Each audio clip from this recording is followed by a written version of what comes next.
एक बार की बात है, कुछ बच्चे एक नागराज को मार रहे थे। एक राजा ने उसकी रक्षा की।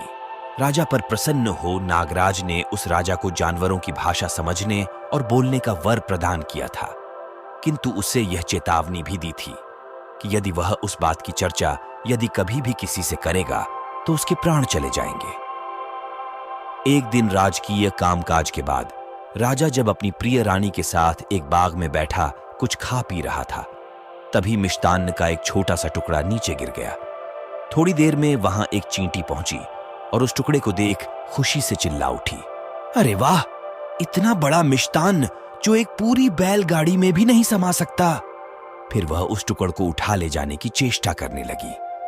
चींटी की बात सुन राजा को हंसी आ गई और वह मुस्कुरा उठा। राजा की रहस्यमयी मुस्कान को देख रानी ने समझा कि उसके श्रृंगार में शायद कोई त्रुटि रह गई थी। उसने राजा से उसकी मुस्कान का कारण जानना चाहा, किंतु राजा ने उसकी बात टाल दी। उस रात राजा जब अपने शयन कक्ष में पहुंचा तो रानी ने उसकी रहस्यमयी मुस्कान का कारण जानने के लिए तरह तरह का नाटक किया। ऐनतः राजा को हार माननी पड़ी और उसने रानी से कहा कि यदि वह कारण बताएगा तो उसकी मृत्यु हो जाएगी।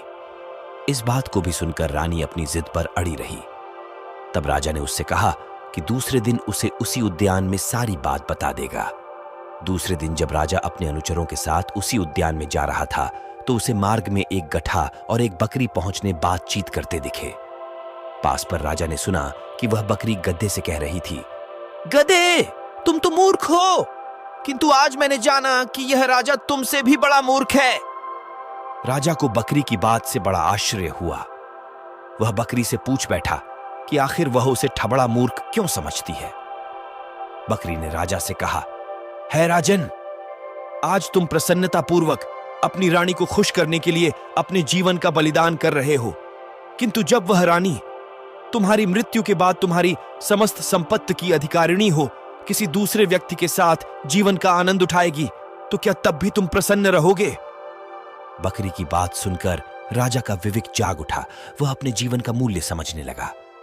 जब राजा बाग पहुंचा तो उसने रानी से कहा, रानी, मैं तुम्हें अपनी मुस्कान का कारण बताने को तैयार हूं, किंतु एक शर्त है, तुम्हें 100 कोड़े खाने पड़ेंगे, क्योंकि भेद बताने पर मेरे तो प्राण तत्काल निकलेंगे। रानी ने समझा राजा तो उसे बहुत प्यार करता था, उस पर झूठ मूठ में कोड़े बरसाए जाएंगे। वह कोड़ खाने को तैयार हो गई। तब राजा ने अपने एक सिपाही से पूरी शक्ति के साथ रानी पर कोड़े बरसाने को कहा। सिपाही ने तब रानी पर पूरी शक्ति से कोड़े बरसाए। जैसे ही कोड़े वाले ने रानी को एक कोड़ा मारा, वह चीख उठी, आह, बहुत दर्द होता है, मुझे कोड़े से नहीं मारो, मुझे राजा की मुस्कान का रहस्य भी नहीं जानना है। कोड़े वाले से कहा कि वह और जोर से रानी पर कोड़े बरसाए, क्योंकि उसे अपने पति की मौत स्वीकार थी, किंतु एक कोड़े की चोट भी नहीं। कोड़े वाले ने जब फिर से रानी पर कोड़ा बरसाने को हुआ, तभी राजा के मंत्री ने राजा से आग्रह किया कि वह रानी को क्षमा कर दे। राजा ने रानी को क्षमा तो कर दिया, किंतु वह मान सम्मान और प्यार फिर कभी भी प्रदान नहीं किया।